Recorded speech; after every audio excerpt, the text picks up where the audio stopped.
Good morning, viewers all over the world and win today. This is your prophet, Apostle Samuel Tutubala. We are here again in the presence of God.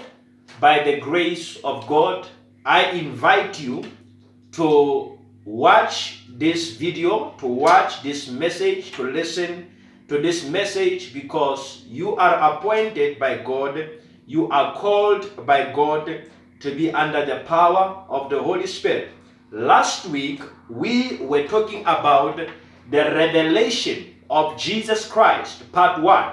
We are continuing with our part 2, the revelation of Jesus Christ. So I was talking to you in the book of Genesis, where Adam and Eve were put inside the garden, and the devil came to tempt the woman to take the fruit from the tree of knowledge of good and evil. And we also went to Revelation chapter 13 from verse 1 to the end. I want you on your leisure time to go through these books and understand exactly what the Spirit of God is saying there. Because we are continuing right now. We go to Daniel chapter 7. Makarabasita alibrahasto.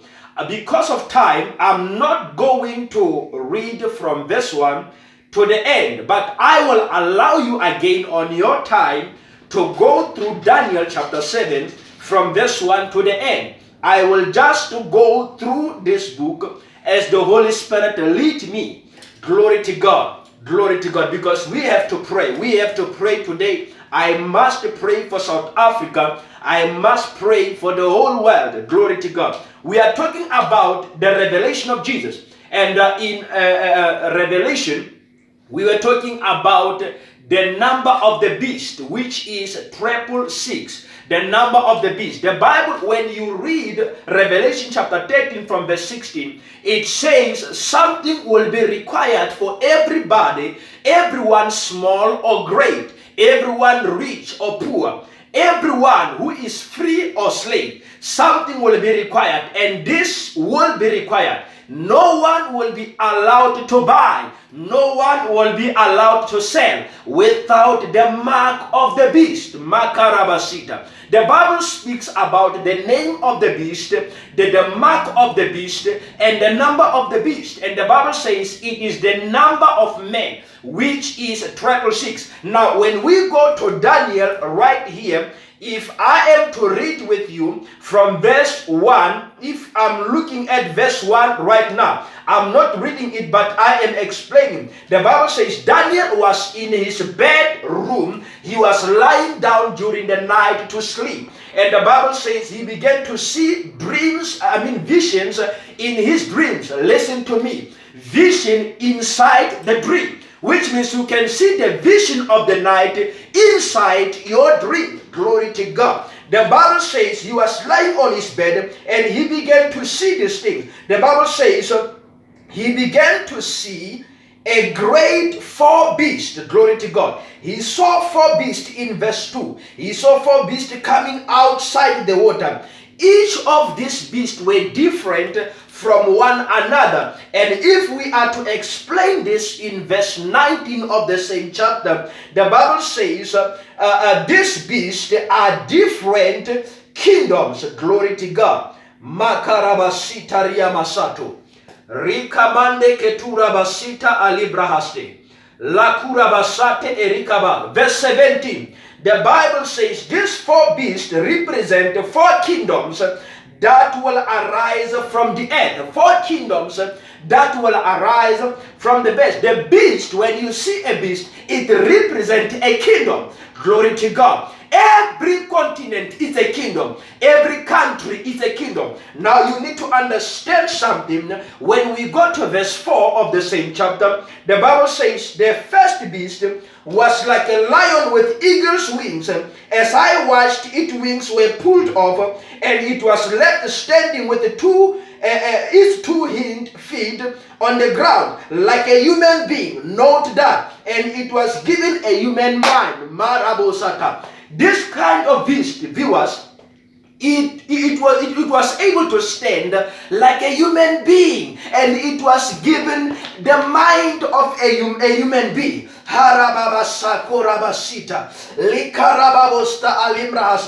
Verse 23, it says, then he said to me, this fourth beast is the fourth world power that will rule the earth. It will be different from all the others. It will devour the whole world, trampling and crushing everything in its path. And verse 24, its 10 horns are 10 kings who will rule that empire. You understand? When you go through it, you hear about the horns that were on top of the head of the beast. These 10 horns represent the kings. When we talk about the kings, we also talk about the president. In the olden days, the president were called the kings. We know of the king of Babylon, how things were happening there until God was angry and he sent his apostles and his prophets to humble the whole country. Glory to God. Now, this is what you need to understand,